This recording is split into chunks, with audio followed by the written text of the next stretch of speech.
and welcome to another video. Today we are candling our incubating eggs for the very first time.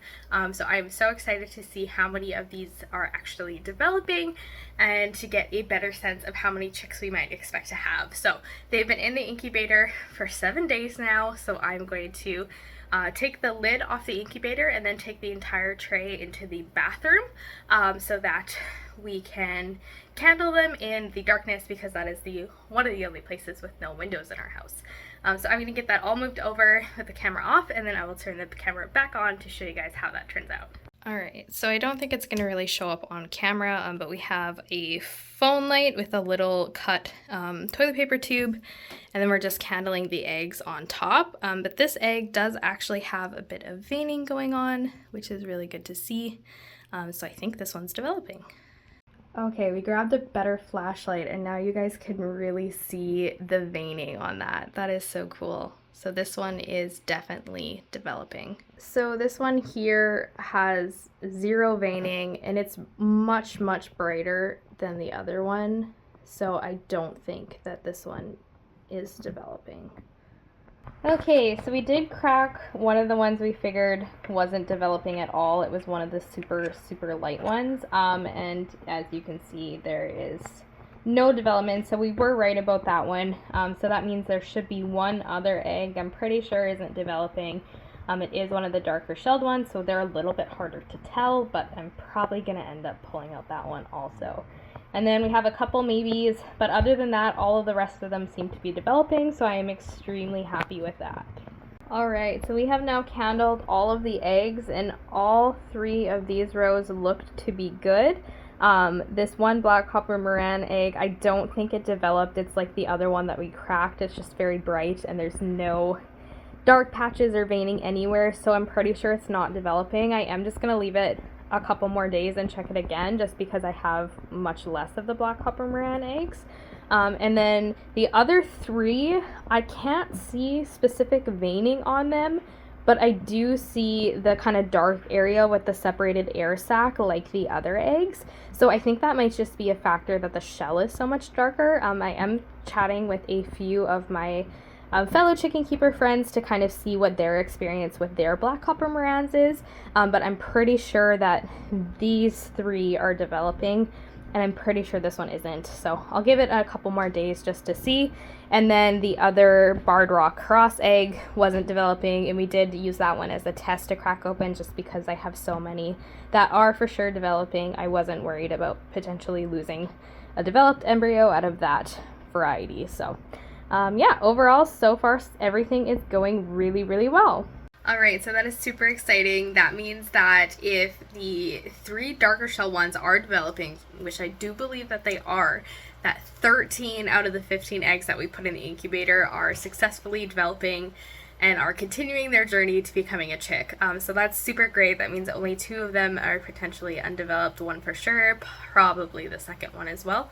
But yeah, that's still fantastic. It's to be expected with hatching eggs that not all of them are going to hatch, not all of them are going to develop, but having so many going on to this second stage of development is super encouraging, because we are likely to lose a couple more before we go into lockdown, so having a higher number at the start is always much better odds. So far I'm really loving this incubator as well. It's staying on temperature every single time that I've checked. It's turning the eggs about every 20 minutes. We figured out that interval, and the water mechanism to refill it on the outside is actually so helpful that you don't have to take off the lid. You can just fill it up from the side, and I seem to be filling it up about once a day, but our house is extremely dry. So yeah, so far everything looks super good with the chickens. Hey guys, it is the day after we candled the eggs, so you would have seen all of that in the clip before. So excited that I have 13 developing eggs. That is a great percentage to look forward to for chicks hatching. And definitely I will keep you guys updated on the rest of the development as the next 2 weeks go by. But in the rest of today's video, I wanted to actually work on getting my brooder set up.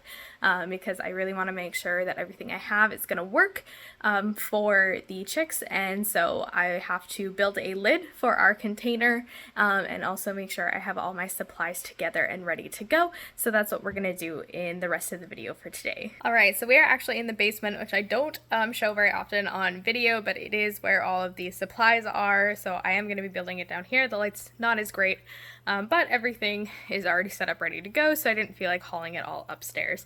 These are all my husband's fish tanks in the background, but we are going to get the brooder going. So I'm going to flip the camera around and go over all of the plans for it, and then we're going to get to actually making this chick ready. So this is what I'm going with for a brooder setup. I have a very large Tupperware bin because I am wanting to grow out some of the chicks that we're not keeping. So I'll be trying to keep as many as I can until they get to basically a meat size. So I do want to have lots of room for them.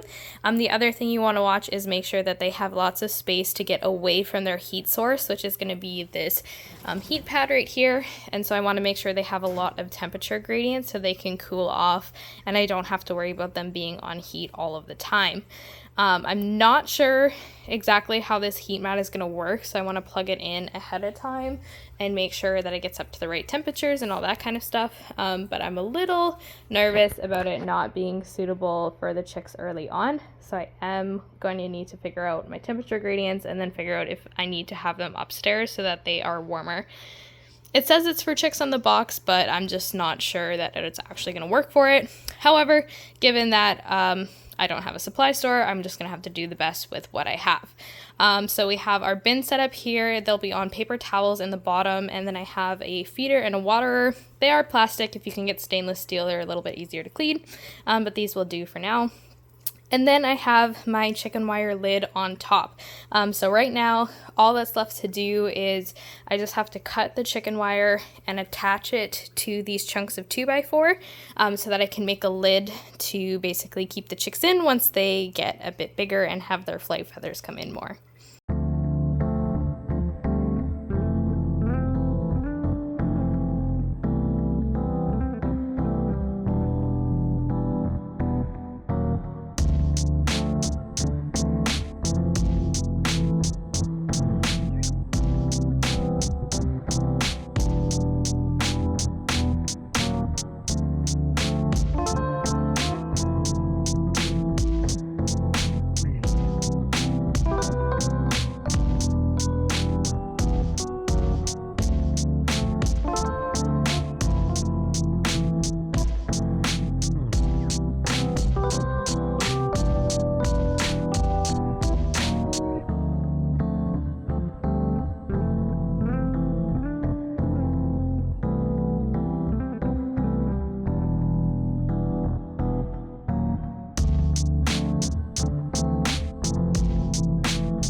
Alright, so now that all of the chicken wire is cut, I'm just going to be attaching the 2x4s with some heavy duty staples using my stapler here. So I'm going to get that going, and then we're going to get a couple other things set up. Alright, so this is what it's looking like. I'm basically just stapling the chicken wire, and then I'm going to be able to bend it to kind of sit perfectly around the edge of the lid. So it's a little bit weighted to keep the chicks in. Okay, that actually worked a bit better than I thought. So it's weighed down on all four sides, and I was able to fold the chicken wire over the rim so that it's nice and snug. There's nowhere that a chick can push the top off to get out. So this is actually really, really secure, and because it's so lightweight, it's easy to just pop off and on. The other nice thing is that because there are holes, you can actually run the power cord for the heat mat straight out the top without having to work around that. So that is also really good. Part of the reason I went with a heat mat instead of a heat lamp, which is kind of more traditional when you think of raising chicks, is actually that they can be a huge fire hazard. And so because they can be a big fire hazard, and we are currently renting and definitely just in general don't want a fire. I did decide to go with a heat mat. This will end up being the same heat mat that I'm putting out in the coop outside, which also, as you guys know, with the forest fire situation in Alberta and BC right now, anything that is less of a fire hazard when you're living in the north in the forest is always going to be a good idea. And so in general, I just wanted to reduce the fire risk. But the other thing is that if you have too small of a brooder and you're using a heat lamp and you do not provide enough of an area for the chicks to cool off, you can actually end up killing your chicks from them overheating and essentially getting cooked. So definitely don't want that to happen. If for whatever reason this heating mat is not enough, we do have some extra heat lamps from the reptiles. They would most likely not go up to the temperature of a commercial brooder heat lamp would, so in that sense they're a little bit safer. I would be able to keep them on top of the chicken wire and away from the plastic tub, but that is only in an emergency if needed scenario that I'm planning to use that. So hopefully just gonna get by with just the heat mat. It's just a lot safer, they're easier to clean, and you're just less likely to end up torching the chicks as long as the heat mat gets up to temperature. So there are better designs out there. The little brooder ones with the stand where the chicks can go underneath are a better design. Unfortunately, they just didn't have any at the supply stores that I was going to. And because I only can get supplies when I am south, I do end up being fairly limited in my options. So I can always look into ordering something like that in the future, but for this year and just having a little bit of a time crunch, I went with what was available, and that was this heat mat. So we are going to do our best to make it work, and I think it will still end up being perfect for the hens once they're out in the coop house, or not hoop house, sorry, the chicken coop. So that should all work out great.